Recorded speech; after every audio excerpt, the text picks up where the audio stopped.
Good morning, ladies and gentlemen. Your Excellencies, ambassadors present, distinguished guests, ladies and gentlemen, welcome to second Media Summit, and being 2019, I will restrict my speech to one particular issue, and this is decent job agenda as being spearheaded by International Labour Organization and Sustainable Development Goals number 8. As we converge here today at the second Kenya Media Summit, there are emerging issues that need urgent action to support the country's flourishing media industry. We cannot talk about media freedom in isolation. The focus and energies should also be directed towards economic freedom of journalists. Thousands of contributors of content in our media industry are not properly compensated for their sweat. These men and women toil the whole day. Sometimes they lack and they do not even have a sleep, just to ensure that they get you the information which is timely and accurate. However, our employers have chosen to turn a blind eye to their welfare. Media, just like any other actor, must guarantee decent job, a campaign being spearheaded by the International Labour Organization, an agency of the United Nations. We must have jobs that are productive, jobs that deliver fair income, jobs that guarantee security at workplace, jobs that guarantee social protection for families and better prospects for personal development. This is well articulated in Sustainable Development Goal number 8, where the whole world committed to promote inclusive and sustainable economic growth, employment, and decent work for all. The media cannot be left out in this campaign because journalists too deserve decent jobs. If we do not address labor as a foundation of journalism in Kenya, we can as well forget about talking about press freedom. A journalist who has not been facilitated by his employer or her employer, a journalist who has not been paid according to his qualification, efforts, and experience they are put in, working without a formal contract with the employer is a threat in itself to press freedom. A journalist who is angry, a journalist who is looking weak is always vulnerable to a lot of temptations. In view of this, we are calling upon editors, newsroom managers to urgently convene a meeting with the union to thrash out these issues before they get out of hand. I am saying this because when oppression reaches certain limits, you cannot stretch it. It breeds disruption, and this disruption could be a revolution in this industry. Some of these have been experienced in other countries where journalists decided to down their tools just like other workers have done in this country to push for better pay. We can only contemplate the consequences if we wake up one day only to find journalists on the streets and not in the newsroom. You can imagine you will not read what is happening in Aror and Kemarer dam scandals because journalists will be on the streets. The media must approach these issues of human rights and good governance with clean hands. We cannot purport as the media we want to hold others accountable when in ourselves we do not have clean hands. We must review ourselves to make sure when we are talking about oppression, when we are talking about violation of other people's rights, we ourselves, our journalists, their rights are also respected and protected. Media houses have in the recent past went on redundancy spree to reduce staff costs at the expense of quality. While media houses gave different reasons for such action, the industry has been left bleeding for experience and quality. We urge advertisers and the government to introduce a new rule for media houses for them to qualify for business. This new rule should be based on staff welfare, which is not only a labor right, but a human right. We cannot be talking about billions of shillings being held by the government. But when media houses get this money, journalists are not properly paid for the work they do. We must make sure that our journalists are protected. You can't have any justification for a union and an employer to sit and negotiate a collective bargaining agreement, which ended in February. We are now approaching September, almost towards the end of August. This collective bargaining agreement has been left somewhere in the shelves of these media houses, gathering dust. It is immoral for media houses to mint billions of shillings in advertising revenue from the government and other advertisers, but deny journalists their rights. We demand justice for journalists. As I finish, sisi ni wanyonge, hatuna uwezo wala hatuna pesa, hatuna bunduki, lakini Mwenyezi Mungu atatuona na atatutumikia siku moja. If you think you sit there very comfortable as a media manager, when journalists are yawning out there, they have got nothing to eat, yet you are earning, even us as journalists, and I think as a trade unionist, I have the power to curse that money you are taking home to take your children to school, I can assure you, your children one day, they'll cry, just like journalists are crying for their rights to be respected. Thank you so much, and God bless you. Wow. A powerful way to start. Ladies and gentlemen, another side of the coin as well. Please put your hands together for our next speaker. Marceline Nyambala, Association of Media Women in Kenya. Good morning. Eric has said journalists are crying, we need justice, and that is the environment in the media.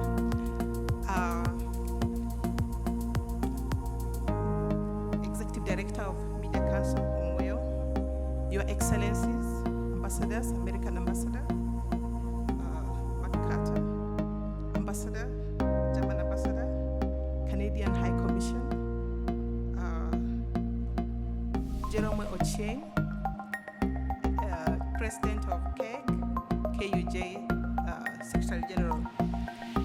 And ladies and gentlemen, honorable guests, Kenya finds itself in a crisis of sorts. I'll focus on the overall environment that we find ourselves that brings us to the situation where media houses are not able to perhaps meet their obligations. Kenya is in a crisis, economic crisis, as well as a values crisis. With Kenya shillings 5.8 trillion debt, with over 1/3 of the budget lost to corruption, we find ourselves in a crisis, and the question arises that what is the role of the journalist, what is our role as media in drawing the line and saying that Kenya cannot go downhill. For us at Association of Media Women in Kenya, we focus on the role of women. We seek a society that is gender responsive and that respects women and human rights. And therefore we ask ourselves, what role can we as media play in addressing these issues? With over 150 licensed radio stations, 50 TV stations, and over 15,000 journalists and thousands of media workers, we have our job cut for us. However, I take cognizance of the self-censorship and regulation and threats that journalists face. And this is why we came up as a team with the Kenya Sector Working Group and looking at the safety of journalists. Journalists have told me that sometimes you have a guest prepared and you receive a memo and you're told that tomorrow, this is the guest and these are the questions you can ask. And therefore, media owners, editorial policies, are we able to address the crisis that Kenya finds itself in? I also want us to reflect, because I thank Media Council for giving us this opportunity as an industry to come here and reflect on our milestones, challenges, and come up with solutions as very eloquently expressed by our expectations. We find ourselves in a situation where even the language that we use itself is a language that excludes. We talk about narratives and phrases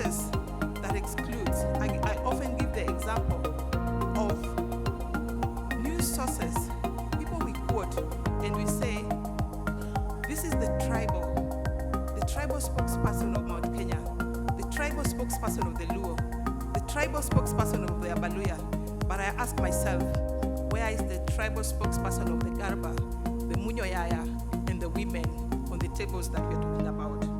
And therefore, our narratives exclude and do not bring everybody to the table to bring the resolutions that we require. We consistently, over 300 of us, members of the Association of Media Women in Kenya, every day we grapple with the exclusion and with the challenges that women face to bring their voices into our media houses. And this is real, as we often reflect as an industry. What are the creative ways with which we can shift the way we do things, make them more inclusive? Because just this week, just even now, we have just launched a new project with the EU and 14 civil society organizations in Africa, bringing AMWIC and Young Women Leadership in Kenya and Femnet and Oxfam, looking at how we can address policy. But several women told me that they have received threats from the police for being very vocal on issues. And this is another issue, another reason why they cannot make it.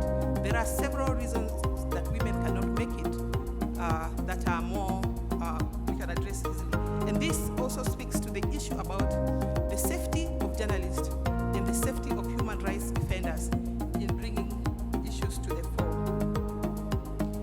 We have a conspiracy, we remain to have a conspiracy of silence, and this is also related to the issue about threats. We continue to be silent about several issues. And therefore us, as AMWIC, and as I welcome us to partner together in continuous training on how we can engage and bring the gender news value, which I believe is a great business model, that and also how we can bring inclusive voices, because learning never ends. Thank you very much as we work together in resolving issues in Kenya. Asanteni sana. Ladies and gentlemen, our next speaker, please put your hands together for Chacha Lotieno, Kenya Editors Guild President.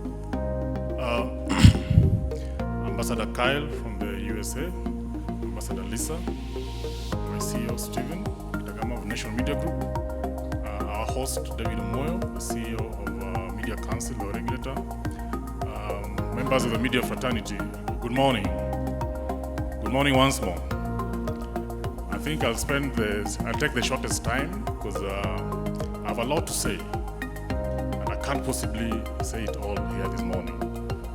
So the Guild has created an opportunity for us to package that message for you in what we are calling the Kenya Journalism Review, a new publication that we like to launch that speaks to the great opportunity that journalism has today. Because we believe that there is no better time to do journalism than today.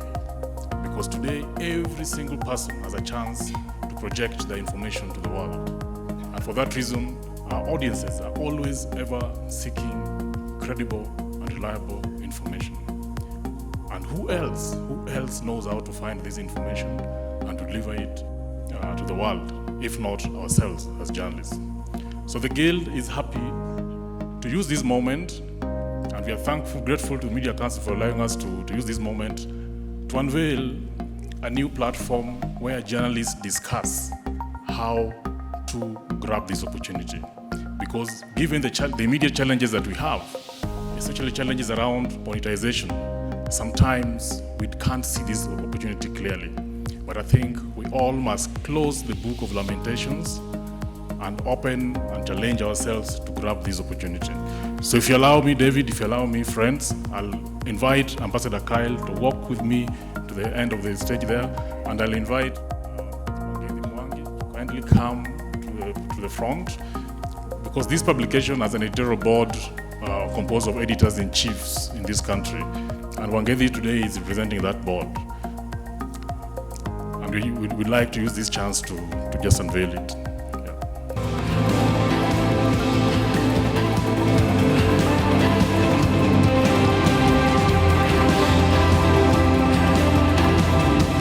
So, ladies and gentlemen, the launch. A big round of applause to the launch of the Kenya Journalism Review, a publication of the Kenya Editors Guild.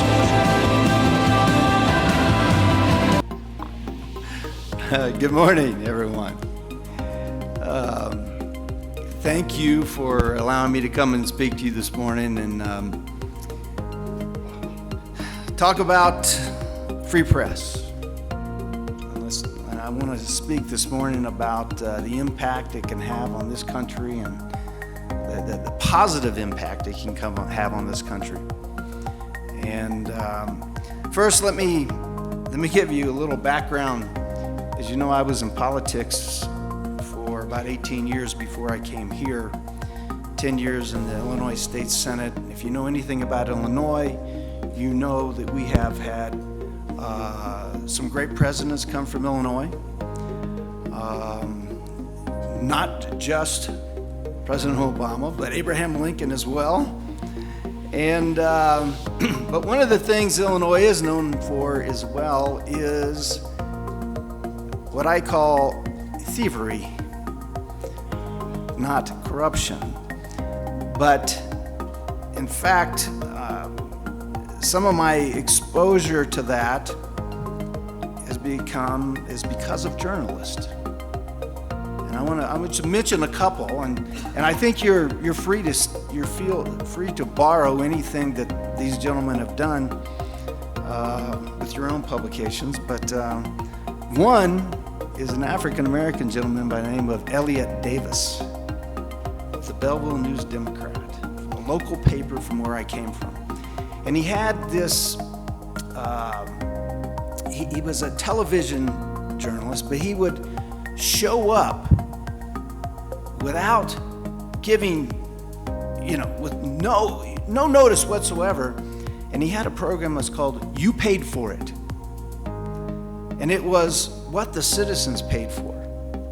And so he would find these irresponsible, many times in government, many times politicians, who had spent money unwisely and show the people what their money was spent on, what their hard-earned tax money was spent on. And so he would show up, and the last thing you wanted was Elliot Davis interviewing you. Now, thankfully, he never interviewed me. And when I saw Elliot Davis, every time I saw him in the state capitol, I said, thank God he's not here to see me, because it was always embarrassing. But the thing is, he exposed what was injuring the people. And he let the people, he let the citizens, he let the one out, this is how your money's being spent. Another one was George Polachek, who was another investigative reporter. George and I didn't mind hearing from George as long as he wanted information on someone else. But if he was calling to interview me, I knew I was in trouble. Now, I was never in trouble, so it was okay. But let me just say, the history of Illinois is, they have issues, but they've had results because of journalists. In fact, one of my cohorts in the Senate was just now indicted, 41 counts, embezzlement.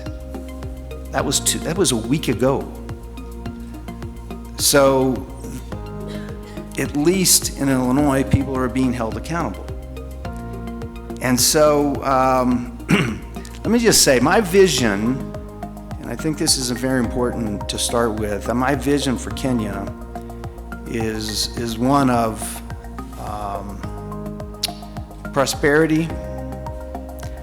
It's one, I believe that Kenya should no longer be dependent upon foreign aid. They have plenty of resources to be self-reliant, and I believe they should go from being the beneficiary to benefactors. Now, how do you get there? And does thievery deter that? Absolutely it does. But my vision is for Kenya to be prosperous, and that's why the United States is going to invest, continue to invest so heavy in the Kenyan people. And we believe that we have to secure economic prosperity by bolstering security, boosting trade, investing in youth, and we're going to do everything we can to move Kenya from being beneficiary to a benefactor. You might have seen one of my latest tweets. I do tweet, by the way. I don't know if you know that. I'm just like you. I have to make it interesting so people will read it. There's no difference, is it?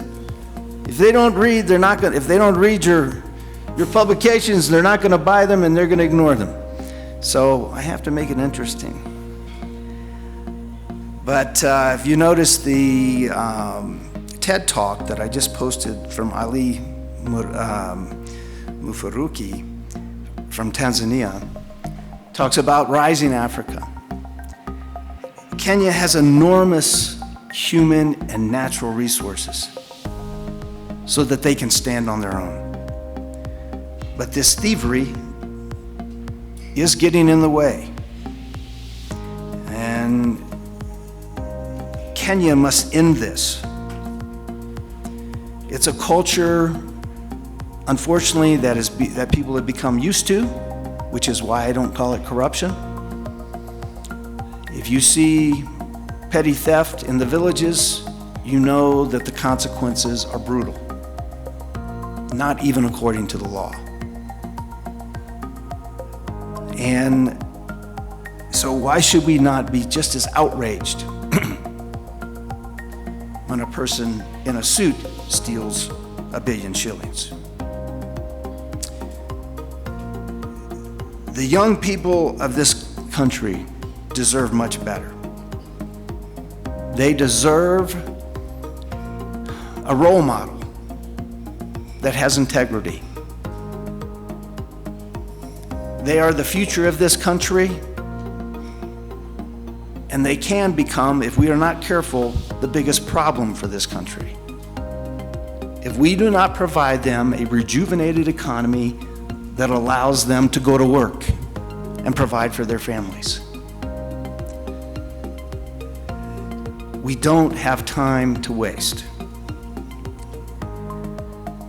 Kenya must also be safe in order to be prosperous. And the United States will be Kenya's best security partner and will continue to be. From military aid to counter IED training to exchange programs with our best experts, the United States is committed to helping Kenya fight terrorism and destroy Al-Shabaab. So, the power of media with transparency comes accountability. And without that transparency, there'll be no accountability. You remember, my friend Elliot Davis shows up. No one would have known about the expenditures, the foolish expenditures, if he would not have shown up and told the Wananchi, you paid for it. Again, you're welcome to borrow this. And we've seen it just in the last few days. Just yesterday, there was a question about why all this money was being sending people to the United States. And that headline could have been there. You paid for it. But the Constitution, the Kenyan Constitution, guarantees the freedom and independence of electronic, print, and all other types of media. The Kenyan Constitution's Bill of Rights allows the broadcast and print media the freedom of establishment, provided that they meet licensing qualifications. The media, however, must exercise the freedom with responsibility. And I think that gives you credibility. Because if you're not delivering it with in a responsible way, you don't have that credibility for people to come back and say, I'm listening to this reporter. I'm going to listen to this radio station. I'm going to listen to this paper because it has credibility. Media must be innovative. We should think of new business models to bypass dependence on government advertising. Shutting down the media should not be an alternative to dispute resolution between government and media owners. A free and independent media is a catalyst for democracy in Kenya and the fight against impunity and thievery. The United States is supporting media freedom, independence, and professionalism in Kenya, and we will continue to do so. By training investigative and ethical journalism to examine the challenges facing media and to work with Kenya's government and civil society to ensure accurate and impartial reporting. By addressing elections and hate speech and training journalists, it's important as we come up to another election that we get good at this now, not the week before the election. We will be providing training for bloggers and online influencers to enhance their key role in recognizing and combating fake news. And as we heard from the representation from women, we will be working with women in media in a mentorship program connecting experienced female journalists, editors, and producers with young women just starting in the profession. And by building capacity of local radio, where the vast majority of Kenyans receive their news. So, I'm gonna skip my rant on thievery because I think you know where I stand. But let me just say that as it relates to your profession, be careful to avoid accepting handouts, bribes from the same thieves that you write about.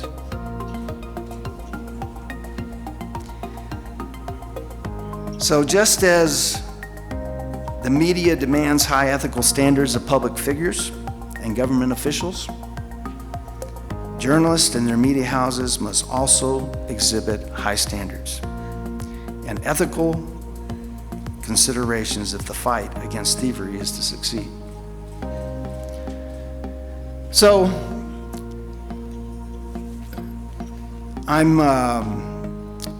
let me just encourage you. This is not part of my speech. This is personal. Let me encourage you to be courageous, to adhere to the truth, even if you don't like it, and know that there are partners like the United States and Canada who are encouraging you, that have no problem standing up and defending you for speaking the truth. We will speak out as well. This is afforded you in your Constitution. Make sure you take advantage of it. And I think this is one of those values between our countries that makes us great partners. I believe Kenya has everything it takes to show that Kenya can rise. And as Kenya succeeds in prosperity and democracy, so East Africa will succeed. And as East Africa succeeds, so will the continent, and that'll be because of you and your country. So I now have the pleasure of opening the Media of Kenya's annual Media Summit. May God bless you. Ladies and gentlemen, please put your hands together for our next speaker, Mr. Stephen Gitagama, Nation Media Group CEO. Karibu sana. Good morning, ladies and gentlemen. Morning again. I think High Commissioner of Canada, Her Excellency Lisa, the Chairman of the Media Council, and all distinguished journalists. This year's summit comes at a very critical moment when our industry is at crossroads, and we have to introspect and determine the direction it seeks to remain relevant and useful to an increasingly impatient and skeptical audience. Audience includes ourselves. Just picking from what Eric mentioned earlier on, the challenges of the industry in terms of the rewards to the journalist. More than ever before, the media has stood as a pedestal and appeared untouchable. It has become the object of hate, mistrust, and scorn. Media as an institution and the practitioners at large are consistently being lambasted, often wrongly, and more so by those whose sole interest is to derail us from our business of telling the truth. The intention of this group is to settle scores and demolish our integrity and believability with the objective of intimidating us into inaction. But this should not worry us and does not worry me.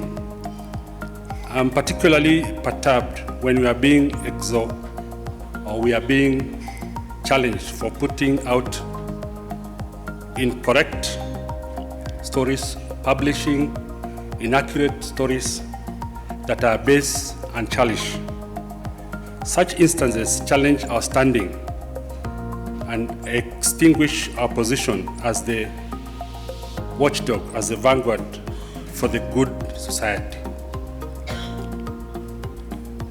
Ladies and gentlemen, notwithstanding that, I wish to highlight the following issues that should consume the minds of the participants at this summit. At the front is our role as an industry.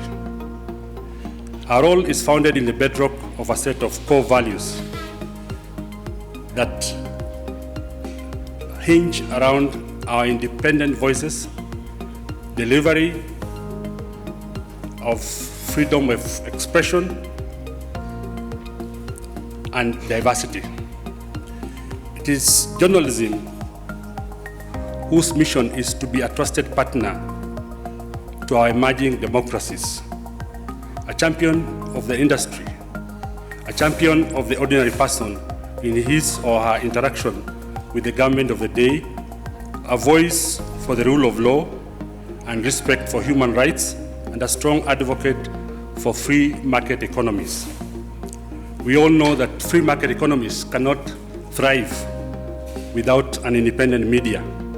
It is journalism that refuses to pander to partisan whims, even when from time to time it will come under attack by interest groups attempting to undermine its credibility. In short, it is journalism that seeks to positively transform society and continues to be guided and to stand by the value of truth, independence, fairness, balance, and accuracy.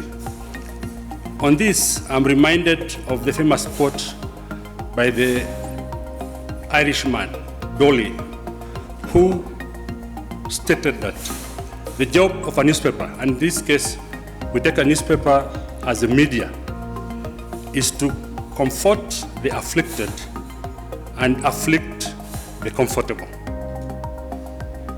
but not to comfort the comfortable. So ask yourself whether you're actually doing the job of a media, whether you're comforting the afflicted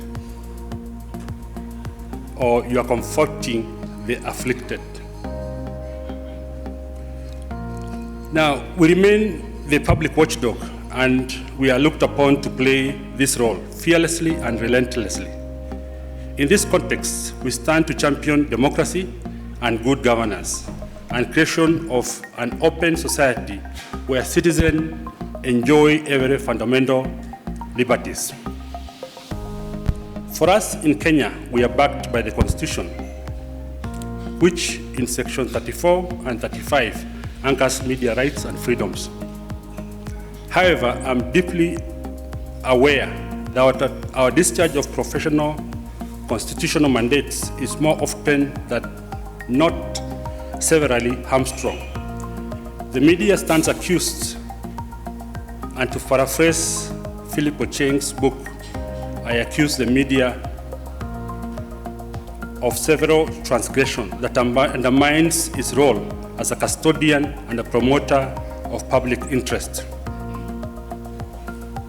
First, many people believe that the media and the practitioners are corrupt, that journalists solicit and obtain bribes from news sources, especially politicians, and that the content we put out is heavily influenced by financial offerings.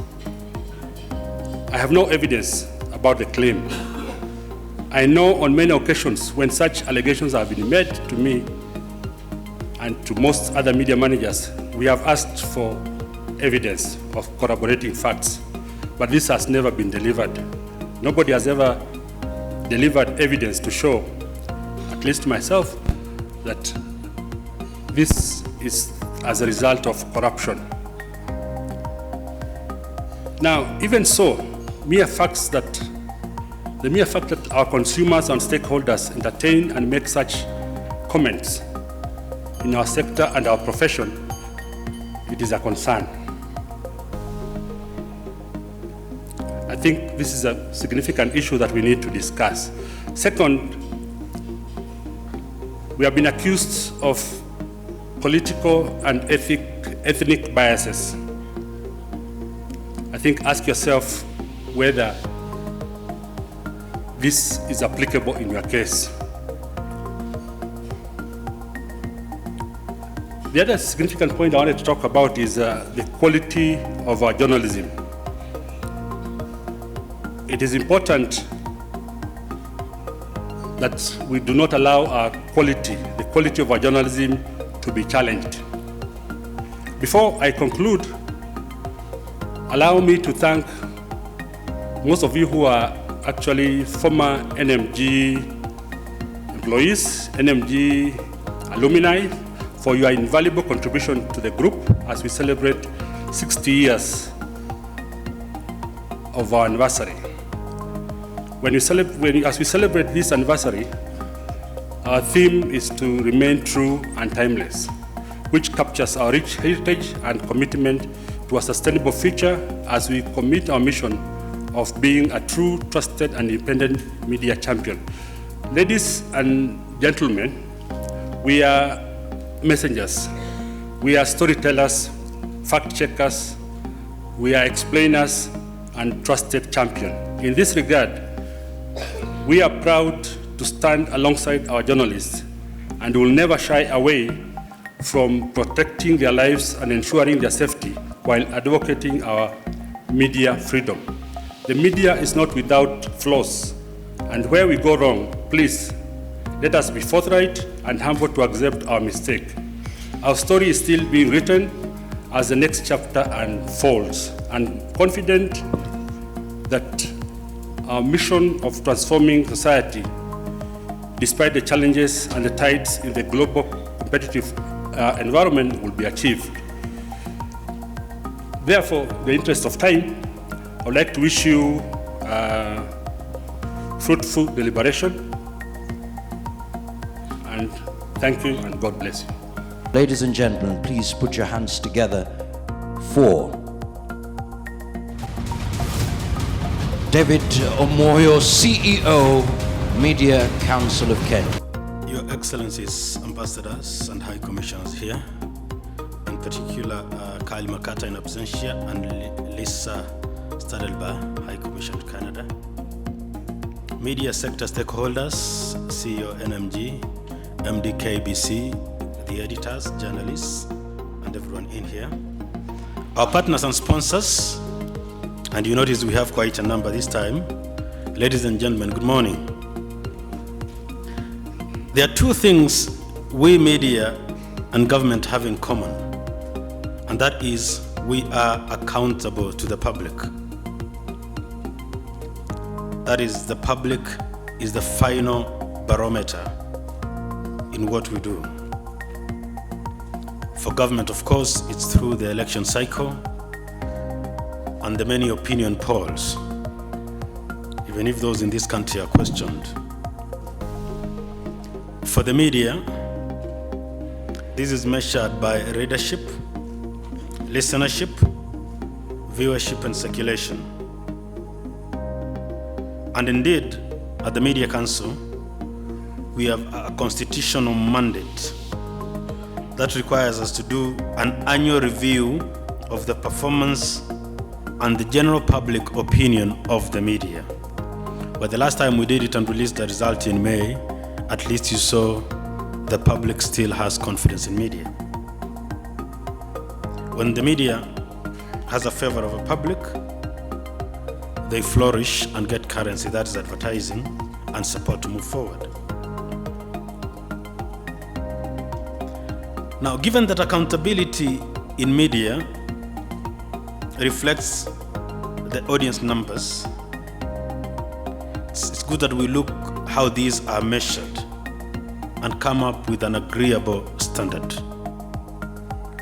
This will enable us in the media to truly read the general public opinion of the media. The measurement of leadership, readership, listenership, and viewership must be credible and agreeable.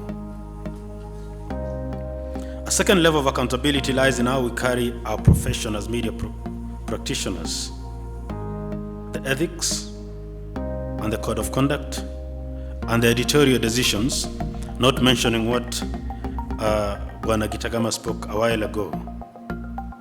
It is my sincere hope that over the next 2 days, we are going to interrogate, question, and share ideas about how to move forward, especially around strategic sector reforms in terms of audience measurement and professional standards and the overall welfare of the gatekeepers who are the journalists. We have certain basic prerequisites for media to promote accountability in government. We have a duty to annoy government. Unfortunately, it goes into what say that you have to comfort the afflicted and afflict the comfortable. If government is too comfortable, the media must annoy it and afflict it. This is what it means to be a watchdog of the public, and that's what it means to be serving public interest. Certain prerequisites are needed for us to do that, and that is access to information. I'm happy that CAJ will be here to take us through that. But critically, that government must release critical information to the media for it to be transmitted to the public. But that also comes with a challenge. Media must be transparent in its ownership structure, the different shareholding, and editorial decision making. We must know who owns the dog for us to trust that the dog is barking at the right thief. Finally, about freedom of expression, we seem to be a little confused or torn about whistleblowing, briberies, and conflict of interest. Everyone knows the conflict raging on now between the media and parliament, and of course, government all the time, that as we move to protect whistleblowers, and specifically press freedom, we must make sure that as you enjoy the freedoms espoused in the media, you don't then misuse them so that we end up with strange stories like the one we have in Nakuru that is still running. Those in the journalism fraternity know what their colleagues went to do at some quarry in Nakuru. Media viability is a challenge we're going to discuss. The sustainability of the media houses is important. We all want credible media houses, we want good editorial decisions. Someone must be willing to pay for it. I'm glad that we have a network of community radios in here, and we have the established media houses in here. We must be able to interrogate and as a country set a critical way forward, beginning with the role and space of the public broadcaster, the role and space of independent media houses, which we said we need to know who owns the dog, and eventually the role and space to support community media outlets that are performing a critical function in promoting access to information and social development. Ladies and gentlemen, the Media Council, we are just a referee. The referee cannot be in charge of the game. The players are the ones in charge of the game.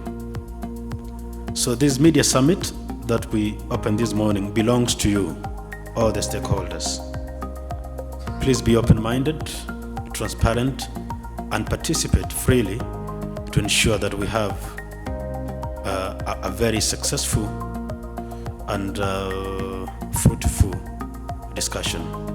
Before I conclude, let me in a special way acknowledge visitors from the neighboring countries. We have participants from South Africa, Germany, Uganda, Tanzania, and South Sudan for the first time. Please feel welcome to Nairobi. Thank you very much, and I wish you all fruitful deliberation. Please put your hands together for Her Excellency Lisa Stadelbaugh, High Commissioner, Canada. To our host this morning, the CEO of the Media Council of Kenya, David Amoyo, distinguished guests, ladies and gentlemen, all protocol observed, good morning. It's a pleasure for me to participate in this year's annual Media Summit organized by the Media Council of Kenya to engage with media stakeholders, journalists, and media students from across the region. Freedom of expression is a fundamental human right, and today we have a wonderful opportunity at this summit to appreciate the important role that a free media plays in promoting transparency and accountability within our societies.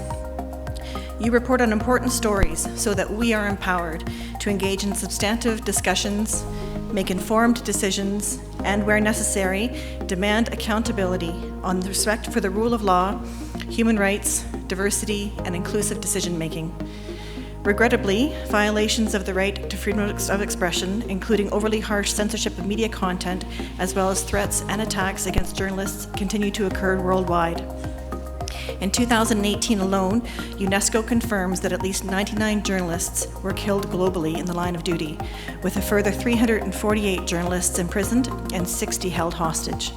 Unfortunately, the impact of these violations is particularly pronounced on women journalists, who are doubly attacked for exercising freedom of expression, but also because of their gender.